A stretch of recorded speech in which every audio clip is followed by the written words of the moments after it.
Bill and Dani reunion. The fandom erupts. Andre deserves better, and the B&B curse. We need to talk. We really need to talk about the love triangle that is threatening to tear the fandom and, quite frankly, my sanity completely apart. I'm talking about Dani, Bill, and the man caught in the crossfire, Andre. I spent the last few hours combing through the community tab, the forums, and the comment sections under the latest clips, and let me tell you, the temperature is rising. The consensus, it is messy, but it's not just about who should be with who.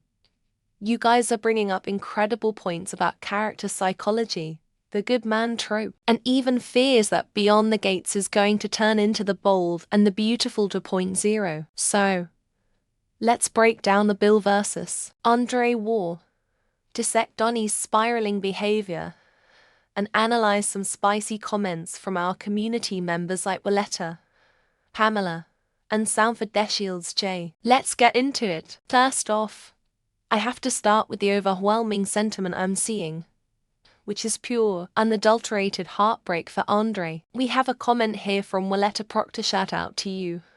Willetta will really captured the soul of this frustration. She said, "Hate to see a good black man that is really trying to get hurt. Why do the bad guys win?" Willetta, listen to me. I felt that in my soul. This touches on a trope we see constantly in daytime TV.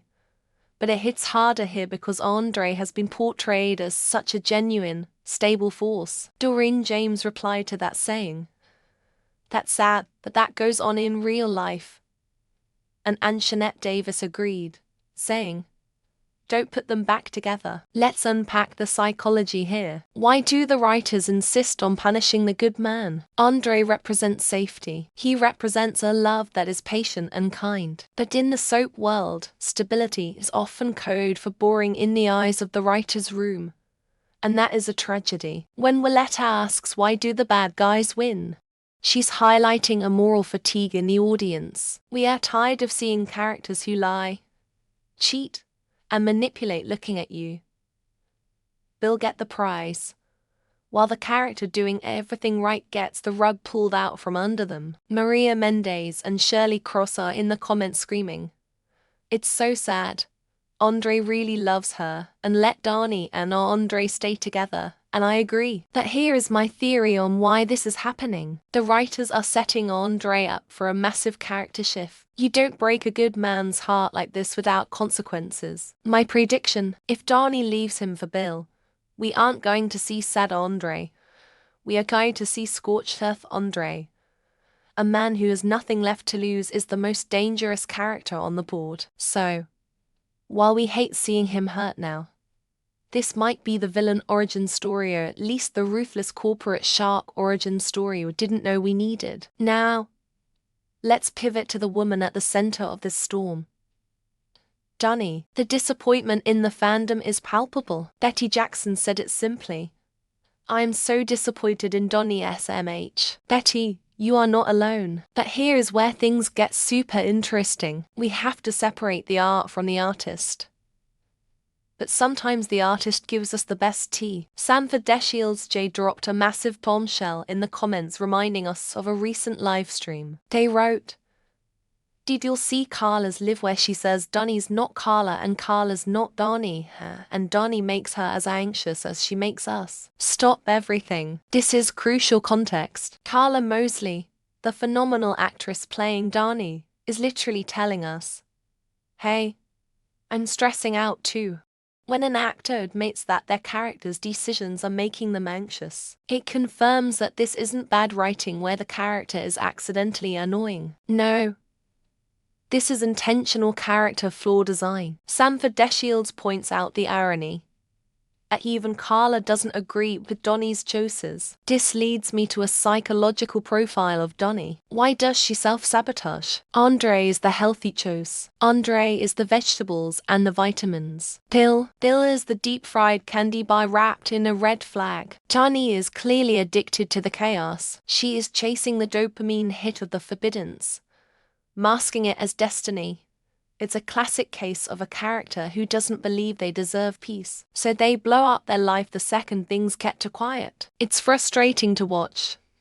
But man, Is it human? However, we cannot ignore the other side of the coin. It's a smaller group, but they are loud and they make some valid points about the genre itself. We have Pamela Wilkes, who has been in the trenches defending the Bill and Dani pairing. Pamela had a spicy take responding to Dana Croft-Hammer, who said ain't nobody want them together. Pamela said, "Not true. I'd rather see Dani and Bill back together than Nicole and Ted. Plus folks talk about chemistry. I like Bill and Donnie's hot steamy stolen kisses over Dani and Andre's bedtime rumpling." Okay.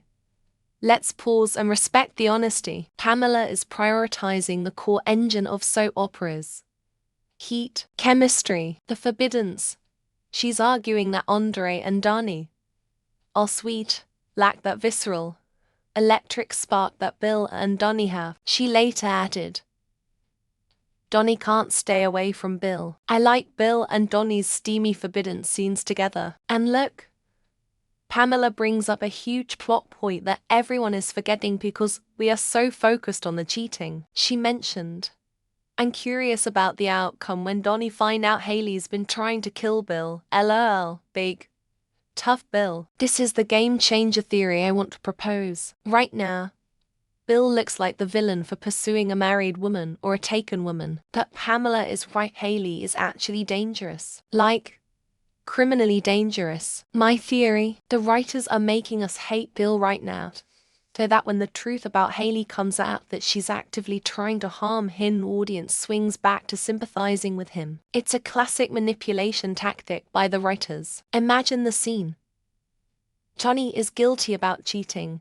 She tries to cut Bill off, and then boom, she finds out Bill's life is in danger because of Hailey. That savior complex is going to kick in. Dani won't be able to stay away, not just because of lust, but because she feels she needs to protect him. That is how they trap us, folks. Finally, I have to address a very specific fear that I saw in the comments, and it comes from Tamara Foley. She wrote, "Please do not put them back together. We do not want another Bold and the Beautiful." Tamara, listen, I need everyone to snap their fingers for Tamara right now. This is the Liam Spencer PTSD speaking. For those of you who watch The Bold and the Beautiful, you know exactly what she means. We are terrified of the waffler storyline. We don't want a show where for 10 years, the main character bounces back and forth between two people every 6 months. Beyond the Gates has promised to be different. It's supposed to be culturally rich, grounded and sharper. If they go down the route of Dani chooses Bill, then regrets it, goes back to Andre, then sees Bill again, we are entering the waffle zone. And nobody wants to live in the waffle zone. Margaret Wessels and Yoni Ship are also echoing this please don't sentiment. It's not just about morality, it's about storytelling fatigue. We want progression. We want consequences. If Dani cheats, let everything burn down. Don't let her toggle back and forth. If she chooses the toxic route with Bill, let her suffer the consequences of that toxicity. Don't let Andre take her back 2 weeks later. So, where do we land on this? The comment section is clearly divided, but heavily leaning toward Team Andre and Team Common Sense. On one side, we have the Willetta Proctor faction. Protect the good guys. Stop glorifying the bad boys, and give us healthy black love on screen. On the other side, we have the Pamela Wilkes faction. Bring the heat, bring the drama, expose Hailey's craziness, and let the chemistry dictate the story. And somewhere in the middle is the Karla Mosley, Sanford Shield's faction. Acknowledging that the character is a mess, the actor knows it, and we are all just anxious passengers on this train wreck. Here is my final prediction for the next 2 weeks of episodes. I think the fans praying for Andre are going to be disappointed in the short term. The show has invested too much time in these stolen kisses Pamela mentioned. They are going to pull the trigger on a full-blown affair. Do you think this is a big booty think Tamara's fear will be avoided? I don't think it will be a back and forth poggle. I think Dani blows up her life, loses Andre forever, realizes Bill comes with too much baggage aka Hailey the assassin, and ends up alone to rebuild. That would be the freshest story of all. But what do you think? Are you with Willetta of seeing the good man lose? Or are you with Pamela here for the steam and the Hailey drama? And do you agree with Tamara that we are in danger of becoming bold and the beautiful to 0.0? Let me know in the comments below. I rate every single one of them clearly, since I just made a whole video about them. Don't forget to like, subscribe, and hit that notification bell so you don't miss our next spoiler breakdown. Until next time, keep watching the gates, because you never know who's trying to get past them. Peace.